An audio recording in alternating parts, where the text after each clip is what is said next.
Olá! Hoje a gente vai mergulhar fundo na carreira de uma verdadeira lenda. Vamos tentar entender a anatomia de uma máquina de gols. Cristiano Ronaldo. Como é que um garoto da Ilha da Madeira conseguiu se transformar em um dos maiores nomes que o esporte já viu? É o que a gente vai descobrir. 949. Pensa nesse número por um instante.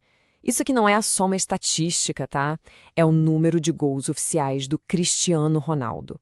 É o maior recorde de todos os tempos no futebol. E olha, é a prova viva de uma carreira que foi toda construída em cima de uma única obsessão: colocar a bola na rede. Pois é, essa é a grande pergunta que vai guiar a nossa conversa hoje. Como isso aconteceu? A gente vai passar pelos momentos mais importantes da carreira dele para entender essa trajetória, sabe? Desde o começo, bem humilde lá em Portugal, até ele chegar no topo do mundo. Então, bora lá. Bom, e a nossa história começa aqui. Esse é o primeiro capítulo, a gente vai ver a forja de um ícone. Vamos acompanhar o caminho daquele jovem super talentoso que, bem rápido, já começou a chamar a atenção do mundo todo. Olha, a evolução dele foi uma coisa meteórica. Essa linha do tempo aqui mostra bem o caminho, mas tem um detalhe que, para mim, resume tudo.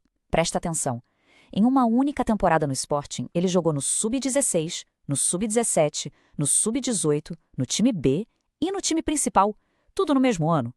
Fala sério, isso é uma coisa que a gente quase nunca vê no futebol de alto nível. E aí, em 2003, veio o jogo que mudou tudo.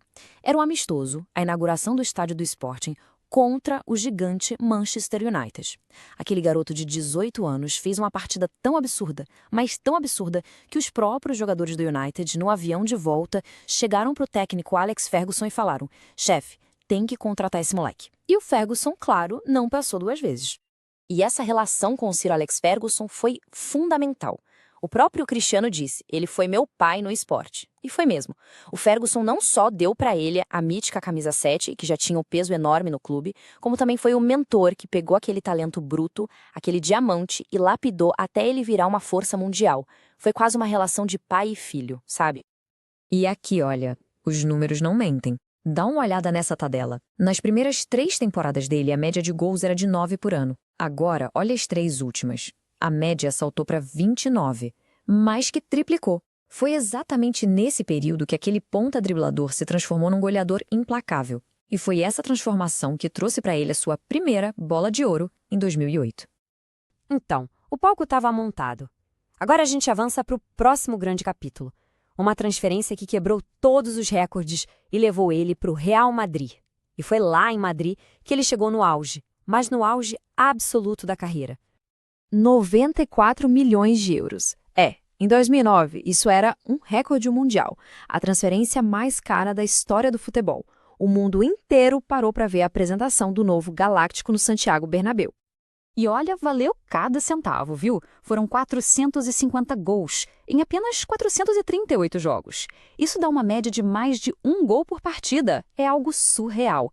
Com esses números, ele se tornou de longe o maior artilheiro da história do Real Madrid. E não foram só gols, foram títulos. Com ele comandando o ataque, o Real Madrid simplesmente dominou a Europa. Ganhou a Champions League 4 vezes, sendo 3 delas seguidas. Uma verdadeira dinastia. Mas é importante lembrar, ele não reinou sozinho. Do outro lado tinha Lionel Messi. E essa rivalidade, nossa, ela definiu uma era inteira do futebol. Não era só uma competição, era um empurrando o outro para ser melhor. Durante mais de uma década, eles levaram o esporte a um nível que a gente nunca tinha visto, quebrando todos os recordes possíveis. Mas mesmo com todos esses títulos, todos esses gols e recordes, faltava uma coisa. Faltava a conquista final, a glória com a sua seleção, com Portugal.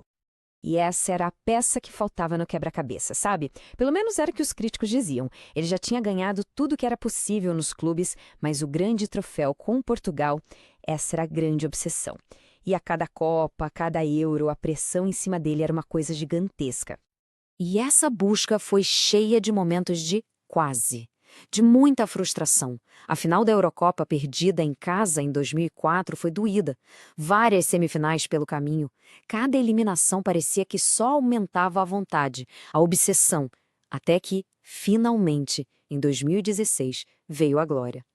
E aquele título da Euro 2016 foi a coroação dele. O mais incrível é que ele se machucou logo no comecinho da final, teve que sair. Mas a imagem dele no banco de reservas, mancando, gritando, incentivando, virou um técnico ali do lado, aquilo foi icônico. Ali ele deixou de ser só uma lenda dos clubes para se tornar de vez um herói nacional.